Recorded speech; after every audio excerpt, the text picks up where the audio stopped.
자, 안녕하세요. 자, 오늘은 누크에 관해서 이제 수업을 좀 시작을 해볼 건데요. FX 작업을 할 때도 이제 FX 작업도 렌더링을 최종적으로 해야 되는 파트 중에 하나예요. 이제 라이팅 팀이 주로 렌더링들을 진행을 하게 되지만 이제 작은 회사일수록 FX 파트는 FX대로 그대로 렌더링을 따로 이제 하는 경우가 더 많고요. 좀 큰 회사가 돼도 캐시들을 주로 이제 라이팅 팀에 전달을 하긴 하지만 이제 3D 오브젝트가 없는 이펙트 단독 샷들이라던가 이런 경우는 그냥 이펙트 팀에서 바로 렌더링해서 합성팀으로 전달이 되는 경우가 상당히 많이 있습니다. 이제 그러다 보면 FX 팀에서도 분명히 합성을 할 줄 알아야 되고요. 물론 그 FX에서 하는 합성이라는 게 로토를 따고 키를 빼고 하는 이런 합성 전문적인 그런 기술들이 필요한 건 아니지만 이제 렌더된 이미지들을 정리하고 레이어를 얹고 필요에 따라서 어떤 조작들을 해주고 물론 이제 임시긴 하지만 키나 로토 작업 같은 경우를 간간히 해야 될 경우들도 있어요. 예, 그러다 보면 이제 어느 정도 합성에 관한 좀 기본 지식들을 알고 있어야 되는 게 필요하고요. 자, 그리고 그와 더불어서 이제 포트폴리오를 만든다라고 할 때 FX 팀의 포트폴리오도 결국은 샷을 완성시키는 상태로 나가야 되기 때문에 합성을 잘하는 건 오히려 취업할 때는 꽤나 중요한 일이기도 합니다. 어떤 경우에 있어서는 FX를 잘 못해도 뭐 FX가 조금 떨어져도 합성으로 자기 능력이나 이런 자기의 그런 감각적인 것들을 충분히 보여줘서 뭐 취업에 쉽게 성공하는 경우들이 있고요. 또 FX가 아무리 훌륭해도 또 이런 뒤에 합성이나 이런 후반 작업들이 또 자기의 그런 좀 재능이나 이런 감각을 잘 보여주지 못해서 이제 포트폴리오가 잘 안 나오는 경우도 많이 있고요. 자, 그래서 이제 좀 합성에 관해서는 조금 그래도 FX 아티스트들도 공부가 조금 필요한 편이고요. 자, 합성 툴로서 그러면 어떤 툴을 배워야 되냐? 그러면 이제 뭐 그냥 누크를 배우시면 됩니다, 지금은. 자, 한 10년 전만 해도요, 뭐, 그, 쉐이크니, 뭐, 퓨전이니, 뭐, 이것저것 여러 가지 합성 툴들이 있었는데요. 누크야말로 이제 합성 쪽에서는 거의 세계 통일을 하는데 성공을 해서, 예, 지금에 와서는 이제 VFX 파트는 누크 외에 다른 합성 툴은 없다고 생각하셔도 그렇게 크게 다르지 않고요. 뭐 고민할 거 없이 그냥 누크를 공부하시면 됩니다. 자, 누크를 이제 실행을 시켜보면은, 자, 이제 인터페이스 먼저 좀 볼 건데요. 자, 누크를 실행시켜보면은, 이렇게 윈도우가 이렇게 화면이 나오고요. 이 화면은 크게 3개의 영역으로 나눠져 있습니다. 그래서 첫 번째로 이렇게 뷰라는, 뭐 이런, 후디니로 따지면 이제 씬뷰에 해당하는 이미지를 실제로 보여주는 공간이 있고요. 그 다음에 노드 그래프라는 노드를 연결하는 이런 공간이 있고요. 후디니의 네트워크 뷰랑 이제 같은 곳이라고 보면 되고요. 오른쪽에는 프로퍼티 창이라는 이제 후디니의 파라미터 뷰에 해당하는 노드에 해당하는 그런 파라미터들을 볼 수 있는 곳이 이렇게 들어 있습니다. 누크 같은 경우도 맨 위에 보면은 이렇게 메뉴들이 구성이 되어 있고요. 자, 이 메뉴들이 이것저것 꽤 많이 있긴 하지만 이제 누크도 노드 기반의 툴이기 때문에 후디니와 마찬가지로 이 메뉴를 그렇게 많이 사용할 일은 없습니다. 뭐 대표적으로 파일에 뭐 새로운 뉴 컴포지팅, 뭐 오픈, 뭐 세이브 이런 것들이 있고요. 뭐 이렇게 쭉 훑어보시면 되겠지만 그렇게 뭐가 적극적으로 메뉴를 활용하고 이런 일은 뭐 사실상 뭐 많지 않다고 보시면 됩니다. 자, 누크를 이제 실행시켜서 작업을 하실 때 제일 먼저 하셔야 될 일은 프로젝트 세팅을 해주는 일이에요. 자, 노드 그래프 쪽에 마우스를 갖다 놓고요. 자, 단축키로 키보드에 S 버튼을 눌러주면은 프로젝트 세팅에 그 S를 눌러주면 우측에 이렇게 프로젝트 세팅이라는 창이 뜨고요. 여기에 기본적인 설정들을 해놓고 시작을 하는 거를 항상 권유드립니다. 이거를 제대로 해놓지 않으면은 이제 작업을 한참 진행한 후에 이제 다시 작업해야 될 일들이 생길 수가 있어서 이제 이쪽이 꽤 중요하고요. 여러분들이 이제 유의해서 봐야 될 부분은 이 프레임 레인지, FPS 그리고 요 이미지 포맷이에요. 자, FPS 같은 경우는 뭐 여러분들이 포트폴리오를 만들거나 그럴 때는 그냥 24프레임으로 기본으로 하면 되기 때문에 딱히 그렇게 신경 쓸 필요가 없기는 한데요. 이제 여러분들이 촬영한 거를 이렇게 붙이고 이러다 보면은 이제 일반적인 캠코더들이 보통 24프레임보다는 29.97이나 뭐 30프레임 쪽을 지원하는 경우가 많기 때문에 이제 좀 고려를 해야 될 필요가 있기도 하고요. 그 다음에 이제 프레임 레인지 같은 경우는 이제 포폴 만들 때는 자기가 길이를 지정하고 이러니까 크게 신경을 안 써도 되지만 이제 회사에 입사한 이후에는 이 프레임 레인지는 항상 영화가 편집돼서 왔을 때 이렇게 딱 정해져서 들어오기 때문에 이제 굉장히 민감하게 한 프레임 차이나도 뭐 한 프레임 차이 이런 거에 굉장히 민감하거든요. 그래서 이제 유의해야 될 필요성이 있습니다. 자, 그리고 이제 중요한 건 요건데요. 여러분들이 여기서 렌더건 그 이미지 포맷 주로 1080, 1920, 1080이나 1280, 720이 될 텐데, 예, 요 렌더 하거나 혹은 이제 자기가 최종적으로 이미지를 만들 그 포맷에 이렇게 정해놓고 스타트를 해야 특별히 문제가 안 생깁니다. 자, 지금은 이제 이것들을 보기 위해서 이제 그냥 요 기본 상태로 이렇게 시작을 할 거고요. 자, 노드들이 이렇게 쭉 있는데요. 이 중에 특정 어떤 노드를 요 씬뷰에서 보고 싶다, 그러니까 뷰어에서 보고 싶다 이럴 때 후디니에서는 이제 디스플레이 뷰, 디스플레이 플래그, 렌더 플래그 이런 것들을 클릭 해가면서 이제 여기서 볼 거야, 여기서 볼 거야 이렇게 바꿔줬었는데요. 자, 누크에서는 원하는 노드를 선택하고 숫자 버튼으로 1번 키를 눌러보면 이렇게 뷰어라는 노드 하나가 만들어지면서 여기에 이렇게 1번 이렇게 연결이 되면서 이 화면에 이렇게 요 노드에 해당하는 장면이 이렇게 보이는 걸 볼 수 있습니다. 자, 다른 노드를 하나 이렇게 선택을 하고요. 1번을 또 눌러보면 요 연결이 이렇게 바뀌면서 이 노드가 여기에 이렇게 보여진다고 생각하실 수 있습니다. 자, 그 다음에 이제 다시 다른 데다 놓고 이번에는 2번 키를 눌러보면요. 2번 이렇게 눌러보면 1번은 여기 있는 채로 이렇게 2번이 이 다음 노드에 연결이 되고요. 여기서는 두 번째 게 이렇게 볼 수 있게 되고요. 자, 또 여기 녹색에 놓고 3번 키 눌러보면 1, 2, 3 차례대로 연결이 되고, 자, 이렇게 녹색 화면이 요 노드에 해당하는 장면을 이렇게 볼 수 있습니다.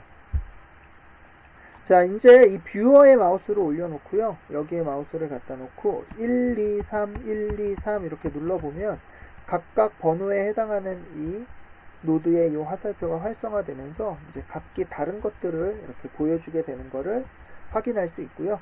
그러니까 다시 말하면 누크에서는 1, 2, 3, 4, 5, 6, 7, 8, 9 쭉 여러가 이제 이렇게 숫자대로 이 뷰어라는 노드에다가 연결을 시켜줄 수 있고요. 그거를 이 화면에서 숫자 키를 눌러가면서 이렇게 왔다 갔다 하면서 비교해 보거나 보면서 작업을 할 수 있는 그런 구조로 작업이 되어 있습니다. 자, 다시 말하면 이 뷰어에 해당하는, 이 뷰어는 보면 여기 파라미터도 없어요. 이 뷰어에 해당하는 내용이 바로 여기에 보여진다 이렇게 생각하시면 될 것 같고요.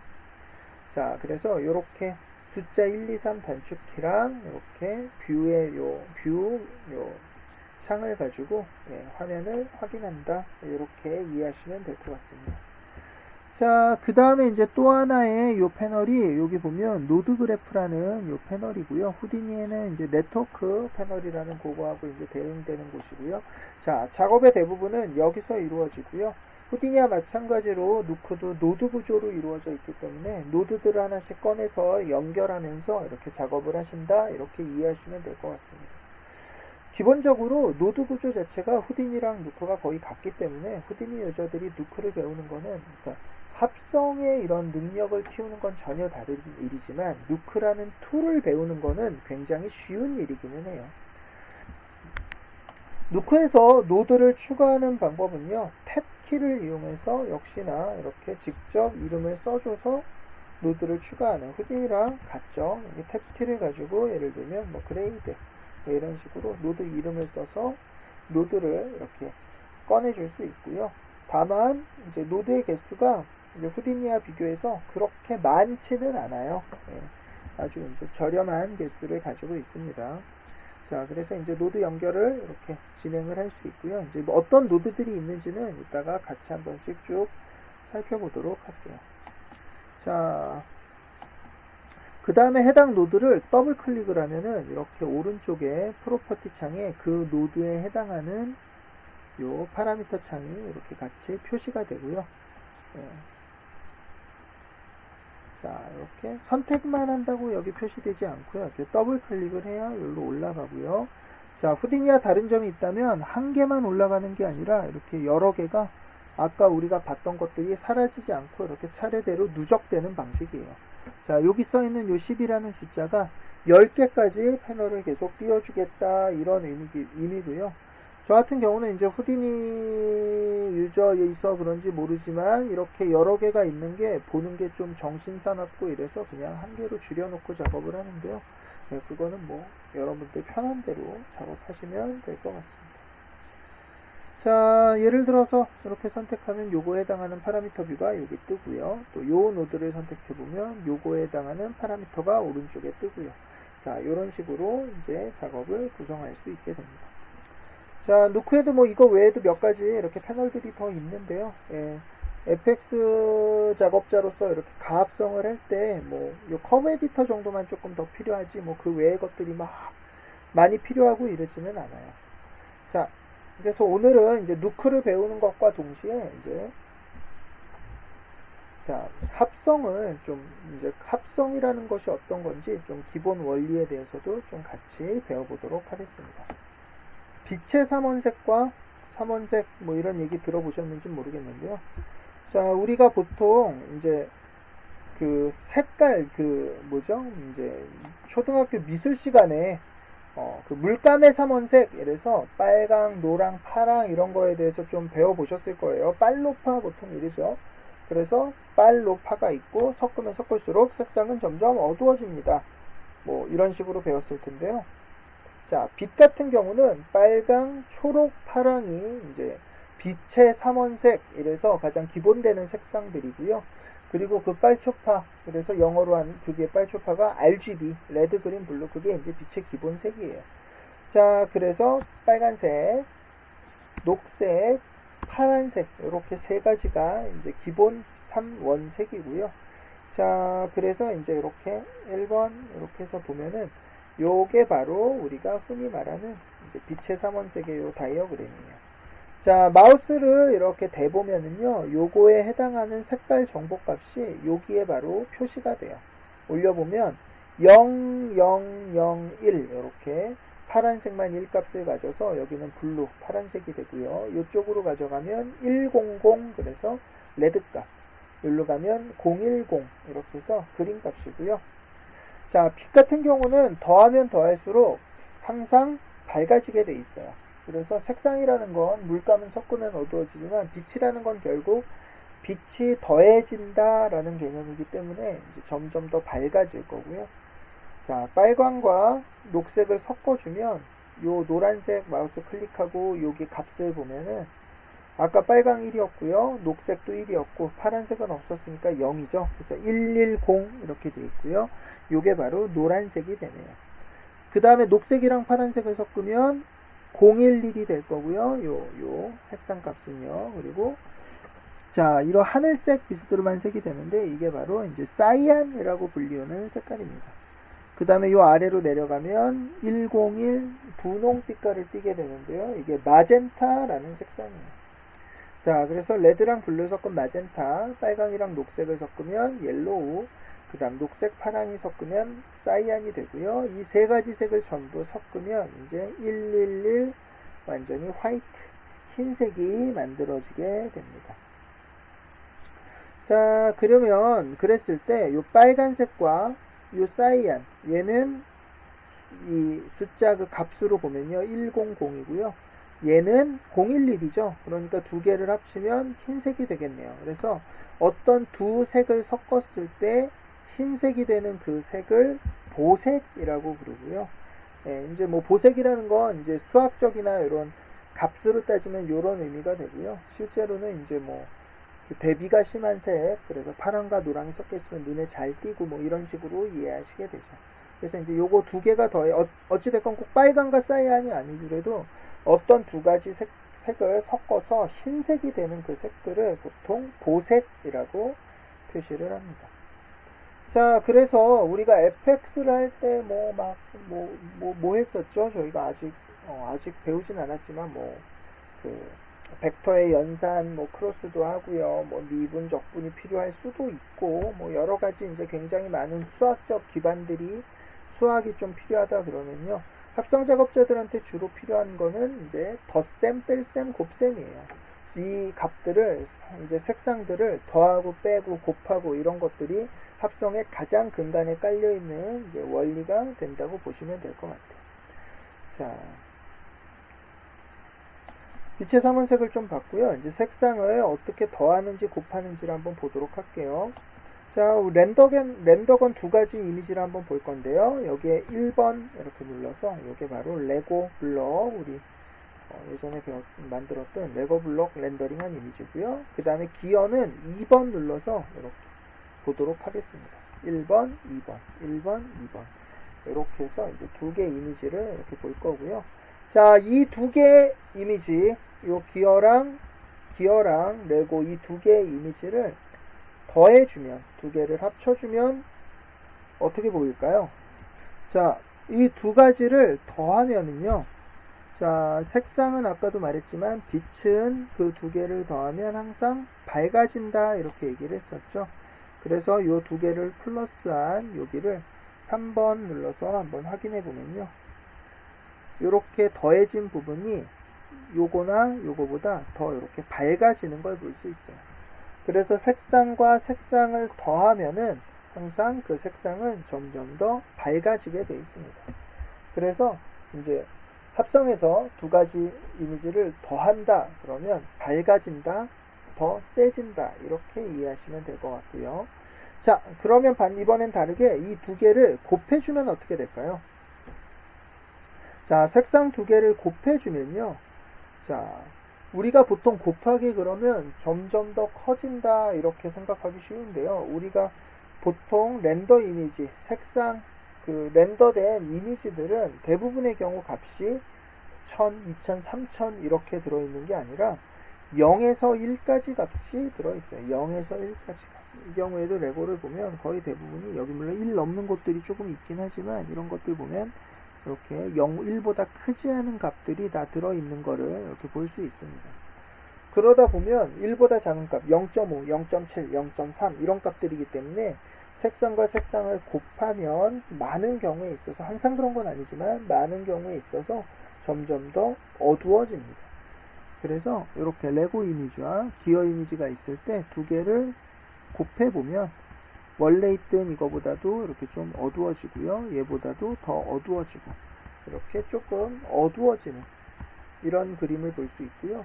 심지어는 이 부분은 이 기어 톱니바퀴 부분에는 색상이 있지만 레고 이 부분에는 색상이 없죠. 전부 0이겠죠. 그러니까 0을 곱하니까 전부 0이 되겠죠. 그래서 두 개를 곱해주면 이렇게 비어있는 곳들은 아예 이미지들이 전부 삭제되는 것을 볼 수 있습니다. 그래서 색상에서의 곱셈은 색이 점점 어두워진다. 덧셈은 점점 밝아진다. 이 정도로 이제 이해를 해주시면 될 것 같아요. 자, 그 다음에 이제 합성의 가장 기본이 되는 오버라는 연산의 이제 원리를 조금 알아보도록 하겠습니다. 자, 이렇게 레고와 이렇게 기어가 있을 때요. 자, 이 레고 위에다가 이렇게 기어를 올려놓고 싶어요. 이렇게 위에다가 올려놓고 싶은 거죠. 자, 두 개를 그냥 더해주면, 이렇게 두 개를 더해보면은 아까처럼 올라가는 게 아니라 이 가운데가 더 밝아지면서 이게 올라가는 게 아니라 이미지가 좀 이상해지죠. 자, 이 위에 이게 올라간다는 얘기는 요 부분은 레고가 보이지 않고요. 온전히 기어 이미지가 그대로 보여야 되는 것을 의미를 해요.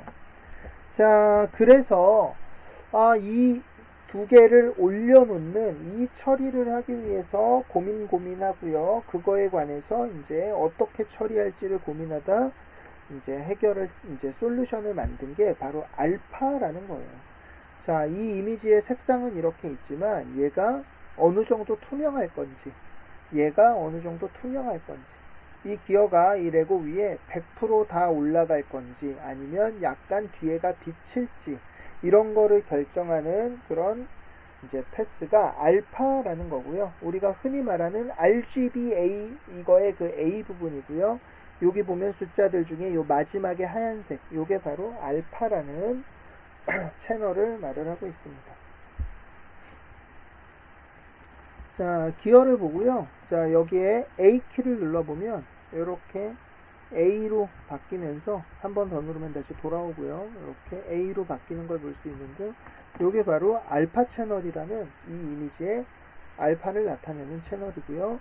물체가 투명하거나 비치지 않는 경우에 그냥 이 물체에 해당하는 모든 부분이 이렇게 1이라는 일정한 값을 가지고 있게 됩니다. 자, 그래서 이걸 이용해서 우리가 이 레고 위에다가 이 기어를 올려놓게 돼요. 자, 제일 먼저 생각할 수 있는 거는 이런 거예요. 자, 자, 레고 부분에서 이 톱니바퀴 부분을 먼저 싹 지워버린 다음에 그 위에다가 얘를 올려두면 되겠죠. 자, 지우려면 어떻게 하면 좋을까요? 생각해 보니까 이 기어 부분 이미지를 여기서 빼버리면 되겠죠. 자, 그래서 기어에 자, 요 이제 나중에 노드들은 배울 거고요. 이렇게 셔플이란 노드로 이렇게 알파 채널로 이렇게 채널을 바꿔줘서 얘를 여기서 이렇게 빼버리면은 이렇게 기어 부분이 이미지가 빼졌죠. 그리고 이 위에다가 다시 플러스로 기어를 이렇게 더하면 되겠네요. 자, 이렇게 더해놓고 봤더니요. 정상적인 값이 아니라 우리가 생각했던 요 기어 부분이 지워져서 얘가 올라온 게 아니라 뭐가 좀 이상하게 올라오는 걸 볼 수 있어요. 자, 가만히 생각해 보니까 자, 우리가 이 알파라는 1 값을 빼기는 했지만 우리가 원래 갖고 있던 이 기어의 이미지가 요 기어가 아니라 이 레고의 이미지가 원래 1이 아니라 다른 값을 가지고 있었겠죠. 그래서 빼고 났더니 값이 000이 되는 게 아니라 이렇게 마이너스 값이 1을 뺐으니까 마이너스 값이 이렇게 전부 됐다가 그 다음에 다시 기어를 더하니까 그 마이너스 값들로 인해서 색상이 이상하게 바뀌는 뭐 그런 일들이 벌어지고 있습니다. 자, 그래서 원래 이미지에서 어떤 이미지를 깨끗하게 지우려면 사실 뭘 빼는 게 아니라 0을 곱해주면 되는 거예요. 0을 곱해주면. 그래서 우리가 아까 만들어놨던 이 알파 채널을 이렇게 그대로 쓰는 게 아니라 이렇게 한번 뒤집어서 0 부분은 1로, 1 부분은 0으로 만들어서 이렇게 바꿔주고요. 이렇게 1을 0으로, 0을 1로 바꾸는 이거를 보통 컴플리먼트라고 그러고요. 뭐 조금 다른 의미긴 한데 인버트라는 표현을 쓰기도 해요. 이제 네거티브 그러면은 마이너스를 붙여주는 건데 그게 아니라 인버트 그러면 이렇게 좀 뒤집어주는 걸 말하고요. 정확한 표현은 이제 컴플리먼트라는 표현이고요. 그랬을 때 이렇게 1이었던 부분은 전부 0이 되고요. 그 다음에 0이었던 부분은 전부 이렇게 1이 되면서 자, 이거를 아까 이 레고에다가 곱해주면 빼는 게 아니라 곱해주면 요 0이었던 부분들이 싹 0이 곱해지면서 이렇게 완전히 0이 되는 거를 볼 수 있습니다. 자, 그 다음에 여기에다가 톱니바퀴를 올려놓으면은 이제 깨끗하게 톱니바퀴가 요 위로 올라가게 되고요.